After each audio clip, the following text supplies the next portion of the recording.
Good morning, ladies and gentlemen. I'm Terry Tornek, Mayor of Pasadena.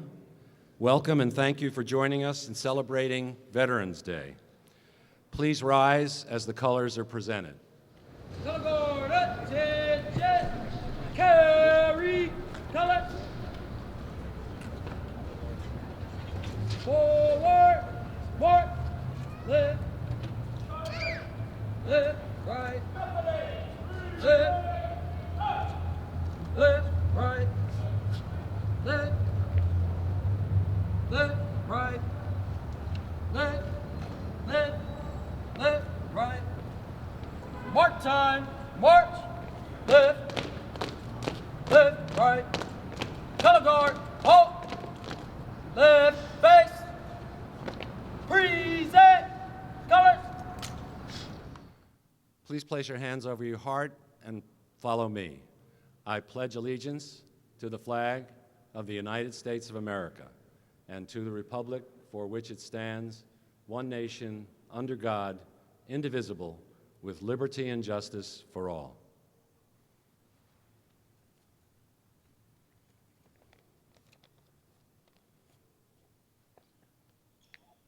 Carry, color.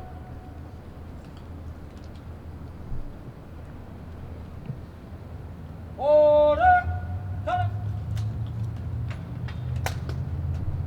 Please take your seats. Hooray, reps.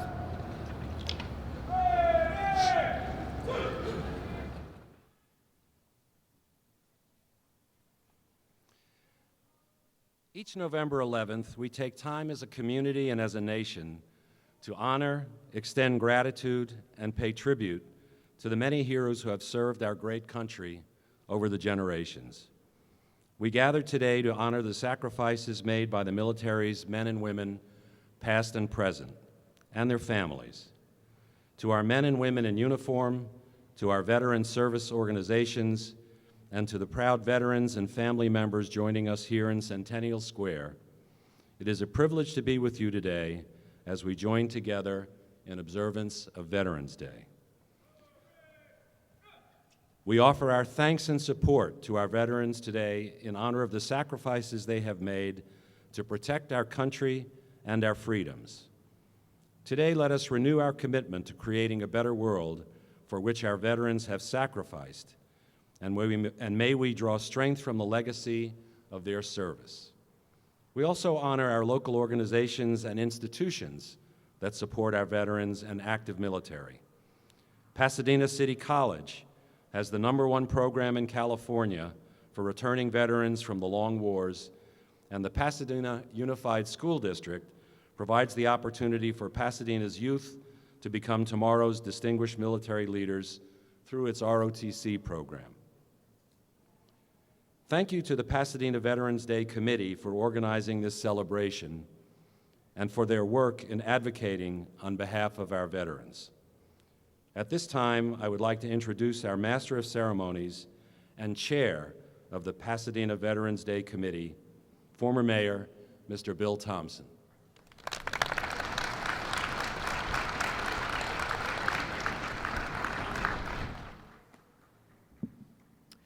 Thank you very much. I am extremely grateful for this opportunity to serve Pasadena and our community as the Master of Ceremonies for this Veterans Day celebration. Excuse me. The military has been a huge factor in my life. My father served in the U.S. Army Corps of Engineers in India, Burma, and China during the Second World War. 3 brothers of my wife, Carol, also served our country during World War II in the Marines and the Navy. Another of Carol's brothers served in the Army during the Korean War. A 5th brother served in the Army in Vietnam in the midst of that war. Fresh out of college, I served in Germany as a lieutenant in the U.S. Army Corps of Engineers with the 3rd Infantry Division, with very definite responsibilities and actions to be taken in the event of certain movements and actions by the Russian Army. My military experience truly changed my life positively and forever. These past 8 years, I've been privileged to be able to work with and support the nearly 800 veterans we have at Pasadena City College. These remarkable men and women face very significant challenges as they return to civilian life after their active duty military service in war zones such as Afghanistan and Iraq. It is our honor to recognize these veterans who are with us today. As military veterans, we all recognize and understand that truth and honesty are central values in our lives, and we live our lives with this principle foremost each and every day. So it's quite appropriate that we now bring forward Father Anthony Scannell, who will deliver the invocation and lead us in the Pledge of Allegiance. Father Scannell is a Franciscan priest who lives in La Cañada, Flintridge at St. Francis High School. He has served as president of the Franciscan Communications in Los Angeles, as president of the National International Organization for Catholic Broadcasting, and now serves all of us at Holy Family Church in South Pasadena. Please join me in welcoming Father Anthony Scannell.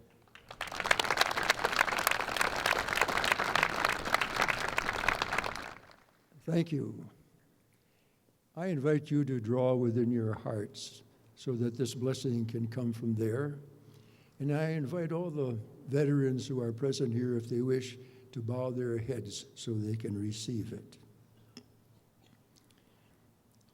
Almighty God, we address this prayer for blessings to you, whom our Declaration of Independence calls nature's God, creator, supreme judge of the world, and divine providence.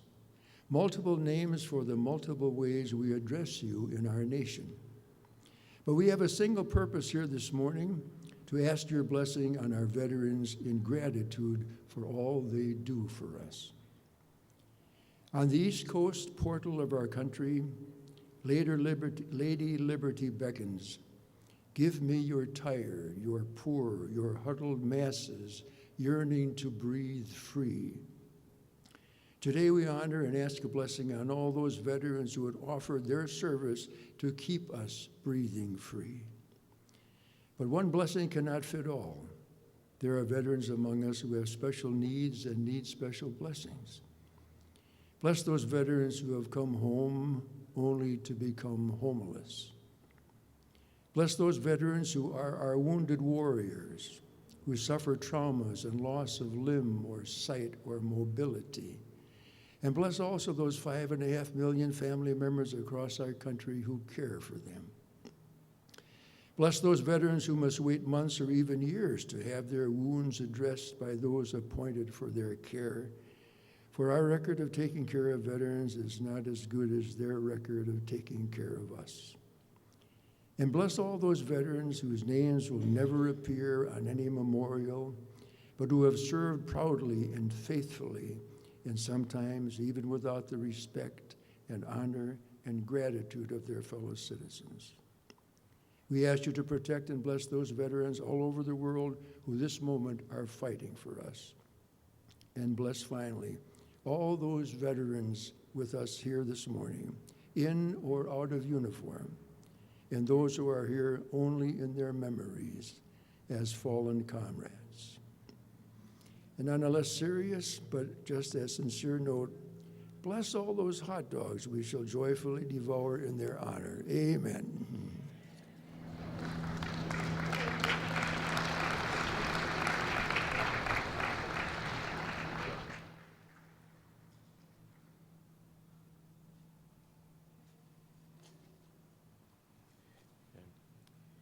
Thank you very much, Father Scannell. At this time, we have the distinct honor of having Monet Bagneris with us, who is going to sing our national anthem. At least I hope that she is here. Here she is. She is the daughter of Michelle Bagneris, who is the city attorney for the city of Pasadena. So it's delightful and a great pleasure to have you. Welcome. Thank you very much. May you please rise.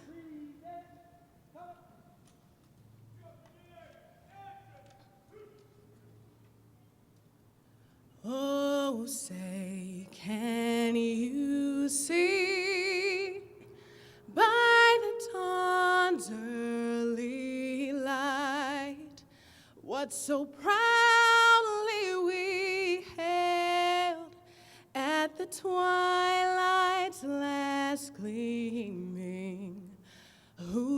broad stripes and bright stars through the perilous fight, o'er the ramparts we watched were so gallantly streaming, and the rocket's red glare, the bombs bursting in air, gave proof through the night that our flag was still there.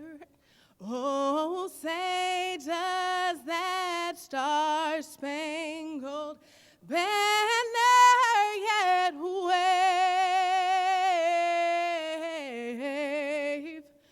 o'er the land of the free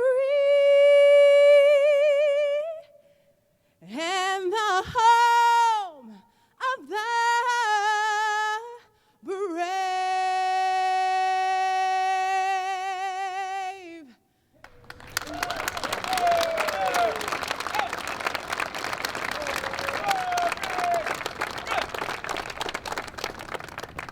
Ready?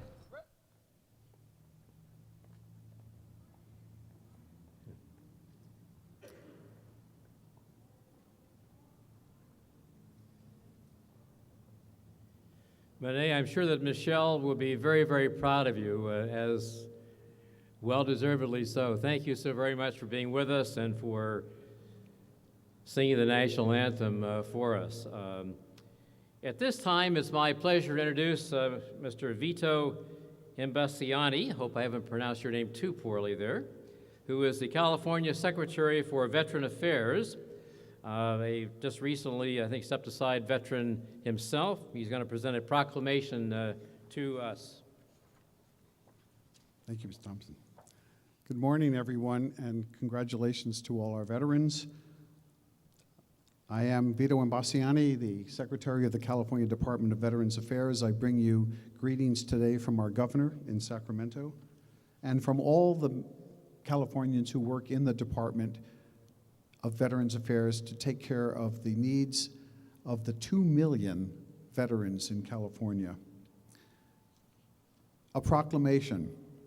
Veterans Day began as Armistice Day, a holiday commemorating the end of World War I on November 11, 1918. All too soon, it became clear that this had not been the war to end all wars, some optimists claim. After a second global conflict that dwarfed the first in its magnitude of destruction, countries around the world began changing their observances to encompass all conflicts and honor those who served. Our own Veterans Day was established as a national holiday by congressional resolution and presidential proclamation in 1954. Today, nearly 2 million veterans live in California. Among them are men and women who served in World War II, the Korean War, the Vietnam War, the Gulf War, and our current wars in Iraq and Afghanistan, as well as various smaller engagements and peacetime deployments. As we remember our brave Americans today, we should consider their valor and suffering in the service of our country and the challenges they face on returning home. Some of our veterans suffer from high rates of disability, poverty, unemployment, and homelessness. We cannot glibly claim to honor our heroes while leaving them to suffer from social and economic ills. So this Veterans Day, let us welcome all our returning veterans with open arms, and as President Eisenhower said in his 1954 proclamation, let us reconsecrate ourselves to the task of promoting and enduring peace so that their efforts will not have been in vain. Now, therefore, I, Edmund G. Brown, Jr., Governor of the State of California, do hereby proclaim November 11th, 2015 as Veterans Day. Thank you.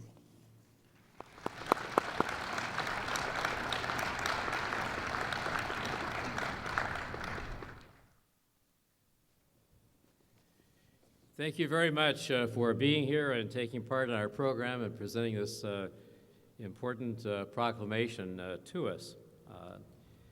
It's now my distinct pleasure to introduce our congressional representative, Congresswoman Judy Chu. I've had the pleasure of working with her at Pasadena City College with respect to some of the veterans' activities there, particularly working to see if it's realistic and possible to locate a veterans medical clinic, I should say, on the campus of Pasadena City College. So please join me in welcoming Congresswoman Judy Chu.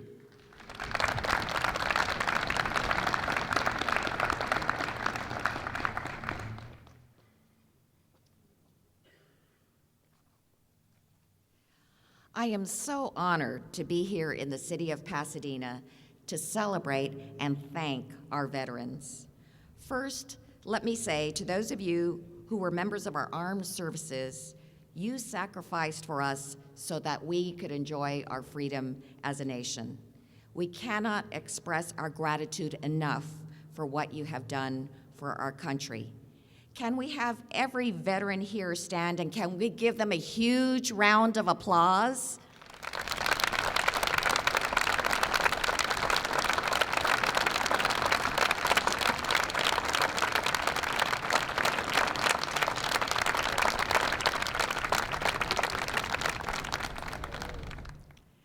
On Veterans Day, I always think of my father. He served during World War II in the Pacific in the Army as a radio communications sergeant. In fact, it was Okinawa. It was a life-changing experience for him. He passed away this year at the age of 91, but he was always so proud of his service to his country. It is with my father in mind that I know we must do everything we can for the 21 million veterans who served in our armed services in World War II, Korea, and Vietnam, and who are now returning from Iraq and Afghanistan. This is why everybody across America was outraged when we found out that there was mismanagement at certain Veterans Administration facilities. Veterans faced excessive wait times to see a doctor, even when they were very ill and required constant care.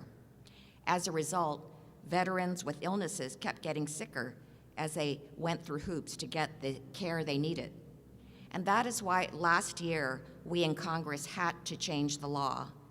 Now, veterans who live more than 40 miles from a VA facility or who have waited more than 30 days for an appointment are eligible to seek out private health care providers that can attend to them much sooner.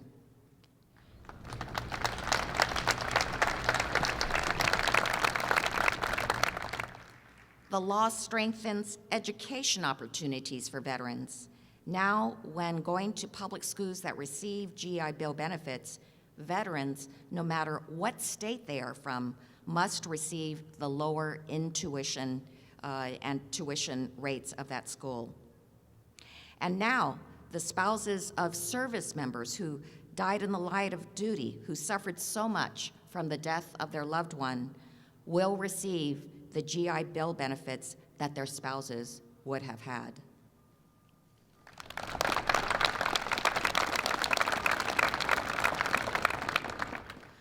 I was also shocked about the lack of access that veterans had to health care right here at home.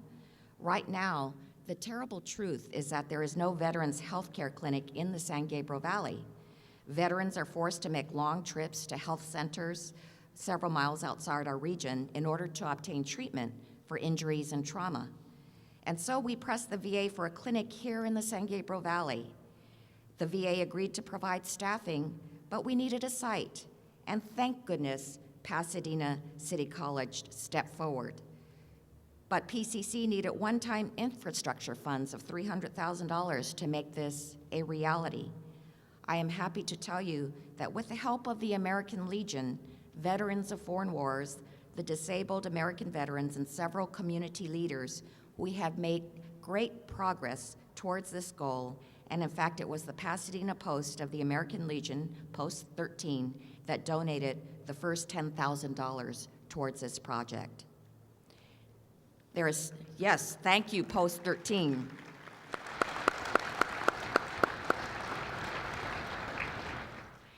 There is still more work to do and challenges to overcome, but if we make all the agreements, then this will be the first of its kind partnership in the nation. We hope this clinic could open up within 2 years, and I know that the PCC has played such a magnificent role in this. Could we please acknowledge them? Could every PCC administrator and Board of Trustees please stand and be acknowledged?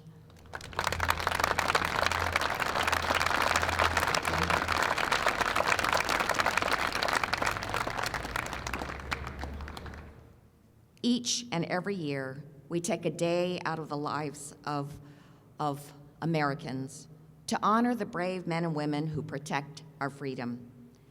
Access to health care and an affordable education are just some of the small ways we can repay our veterans. But let us never forget that they risked their lives so that we can enjoy this freedom every single day. On the battlefield, the military pledges to leave no service member behind. We must promise that when they return home, we leave no veteran behind. It's the least we can do for those who've done so much for us.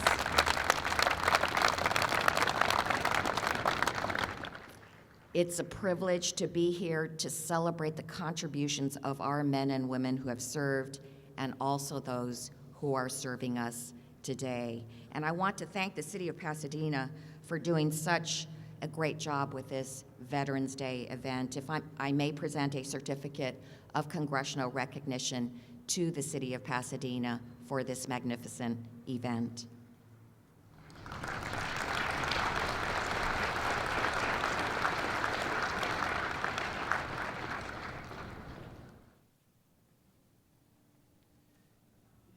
Thank you very much, Congresswoman Chu. It's always a delight to have you with us and to work with you.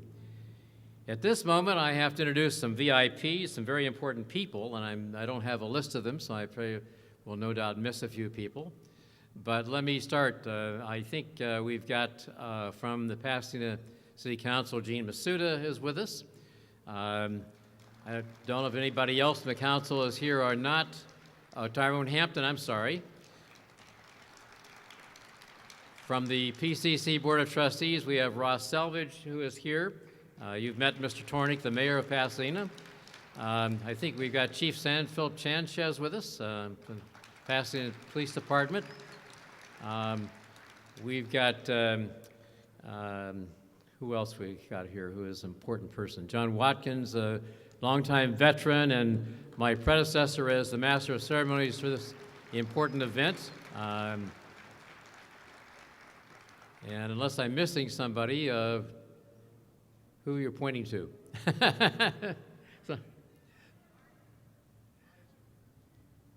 Oh, the fire chief, okay. I'm sorry. No one gave me a list of these people, so I'm ad-libbing it up here, so that's what happens sometimes. At this time, it's my pleasure to introduce once again the Pasadena City College pep band, led by Mark Miller today. The band is going to play anthems for the Army, the Marines, Navy, Coast Guard, Air Force. We ask all veterans for these branches of service to stand as your anthem is played. The Gold Star family should also stand and be recognized at this time. So, Mr. Miller?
Great. Thank you so much. Isn't the Pasadena City College pep band magnificent? Let's give them a special round of applause here.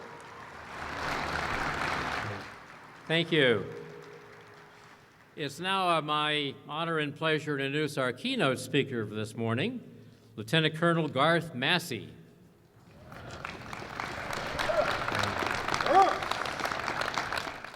He is the fairly recently become the commander of the 2nd Battalion of the 23rd Marine Regiment that's actually headquartered in Pasadena. He is the commander of about 1,005 Reserve Marines. He's assisted by a small active duty cadre of instructors and administrators. He actually lives in La Cañada, Flint Ridge. He's married to Kathleen. They are parents of 5 children. He's a graduate of San Diego University, and interestingly, that's where he met Kathleen. Those things do happen. He says his life was changed forever at that experience. So please join me in welcoming our keynote speaker, Lieutenant Colonel Garth Massey.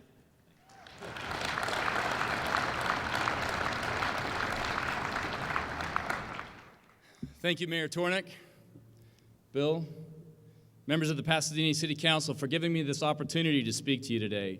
I appreciate it. I've come here as the commanding officer of the Marine Reserve Battalion that's fortunate enough to be stationed here locally in Pasadena. We are 2nd Battalion, 23rd Marines. And what an ideal day to gather here together, Veterans Day. The day on which our country celebrates its service members and takes notice of their commitment to this great nation, their commitment to each other. It's that spirit that enables us to continue to live as a free nation. See, Veterans Day celebrates the men and women that have answered the call of our country to stand and take their place in the breach, to protect our nation, our neighbors, and as a result, all of our families. There are so many incredible veteran stories of courage and bravery under fire, but they're not all stories of combat. In fact, over 80% of today's missions have nothing to do with warfare. Veterans around the world support humanitarian missions too. We bring food, water. We build shelter and give aid to our brethren who are in harm's way throughout the world. Our military is the first to come when natural disaster strikes and whenever there are people in need. Earning the title of veteran involves so much more than just closing in and destroying the enemy. Today, we commend the individuals that forgo their comfort and their safety so that they can sustain others. A veteran's greatness is not the sum of his individual accomplishments, but it rests more in the belief and in our confidence in each other. Their unwavering commitment to serve, both on and off the battlefield, is exemplary to all of humankind. It's not that our veterans are not individually resilient. They are fighters. Any force that fails to realize this will be made keenly aware in short order. But our real strength rests in how we are hardwired to be organizationally focused to make any situation we encounter better.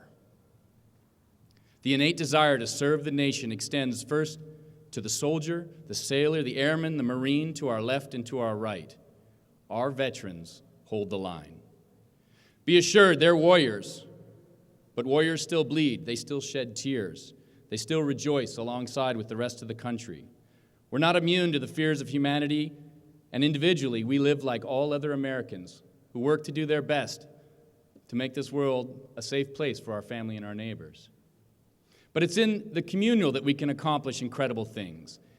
It's our togetherness that permits us to answer the call, that stretches us out and helps us reach and take a stand against adversity. It's our belief in each other that empowers us to make that stand. Veterans believe they can achieve things because we as a nation say they can. My friend Jason was embedded with the Iraqi National Army. He was training and living with them as they formed their fledgling military under a new government. One day while on patrol, he was caught with a sniper round. It passed through his body armor on one side and came out on the other, and it ruptured every organ in between. He was left in the middle of the road, under fire and critically wounded. By that time in the war, we developed something called the golden hour. If you could get to a regimental aid station within an hour of getting injured, your odds of recovery were very high, and every deployed service member knew this. If you made it to the aid station, you'd live. And Jason believed this too. He pulled himself off the road and into a ditch where he called his own medevac. When the extract vehicle arrived, he directed their fire on the remaining enemy positions and was loaded into the back. Alone in the trunk of the Humvee, he discovered the hole on his left side. It was bothering him, so he plugged it with his hand.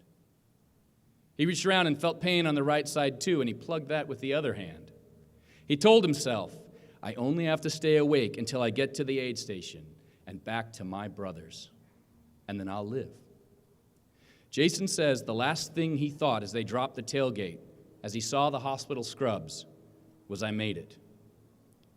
5 days later, he awoke in Germany, where he was told he would never walk again. But his Marines and his family didn't accept that. They refused to believe that as a result, and neither did he. Today, he's back on active service, serving as a sergeant with a local police department down in Orange County. Because of his sense of service to others, it's our belief in each other that makes us strong. And veterans, you're called to service. You're called to do more than just observe our world. We're called to take action. When my unit deployed to Africa, we struggled while conducting patrols in a small village on the border with Somalia. Children would throw rocks as we passed by. Adults would stand and stare menacingly. They were clearly displeased with our presence. Our job was to provide security to the local base, which served as a port to the Red Sea and helped support our partner nations in the Horn of Africa.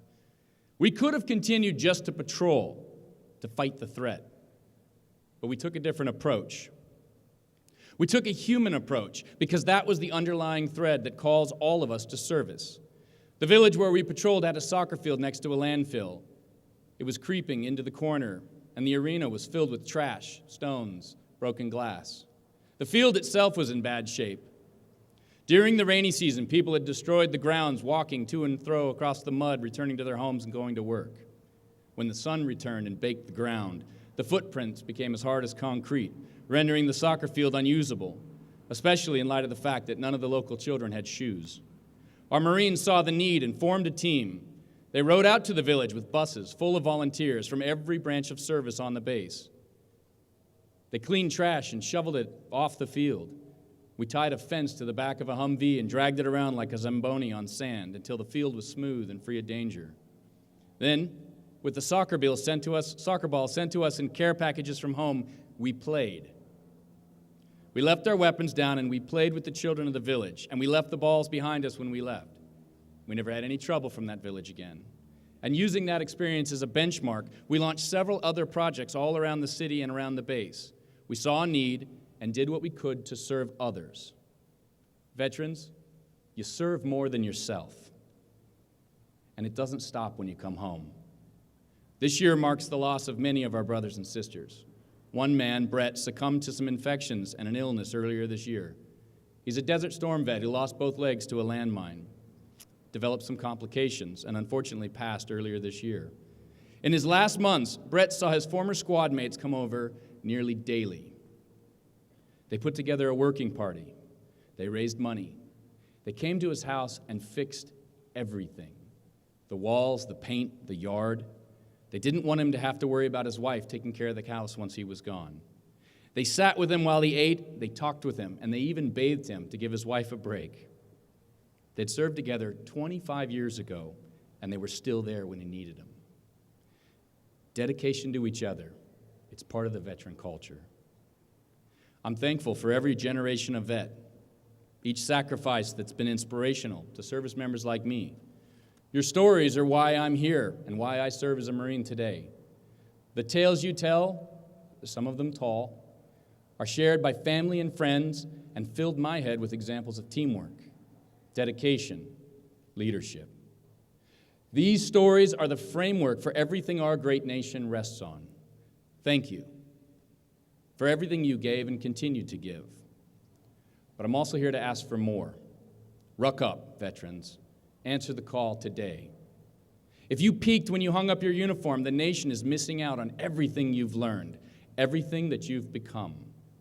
Take the freedom that you fought for and get out there. Build something. Grow something. Doesn't matter if you make a business, develop a team, volunteer, but take the time to mentor and teach. Veterans, you're a small society of warriors inside our great nation. Our history proves our strength, and our past has forged what we are today. But your story, shared with today's servicemen and women, prepares us to stand ready here in the present. As certain as the sunrise will come after the night, our nation's warriors will be called again to stand and protect the things we hold most dear. Wear your scars proudly. They showed you've lived. But also, find a way to share. Share your tales. We want to hear them. Share your time. Use it to build the community around you. It's what veterans do best. We fight as a team. We fought for freedom, so I know I don't have to remind you, but you are free, and what you do with it is up to you. I personally believe that's what makes veterans count. Thank you, all of you. Thank you for your service. As we say in the Marine Corps, Semper Fidelis, always faithful. And happy Veterans Day from me and from all the Marines of Pasadena, 2nd Battalion, 23rd Marines.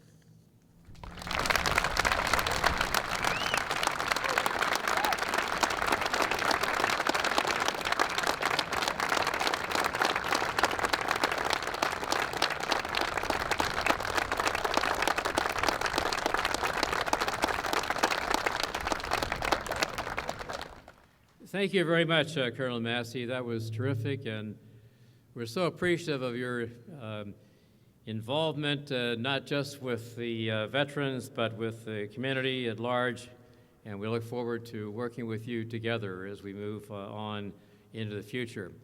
I made a mistake last year, and I just about made it again this year.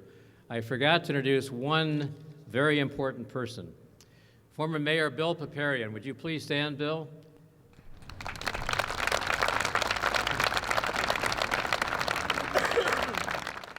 Not only is he former mayor and a VIP in that capacity, he also serves very, very intimately and positively on our committee that plans these events. And so if I had done it 2 times in a row, 2 years in a row, I'd be in serious trouble. So I also want to give a recognition to the Blair High School ROT Color Guard.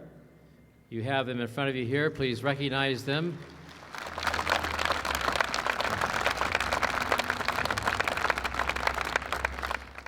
And also to a gentleman named Rafi, and I'm going to pronounce the last name horribly, Bichkadian, who is with the Pasadena Firefighters Local 809, and when we're through with all this, we're going to have him and his group together to thank very much for the food that's being provided after this service is over. Just sincere thanks for your service, your dedication to our country, and all of you. So God bless America, and God bless us this day. Thank you.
Conclude our program.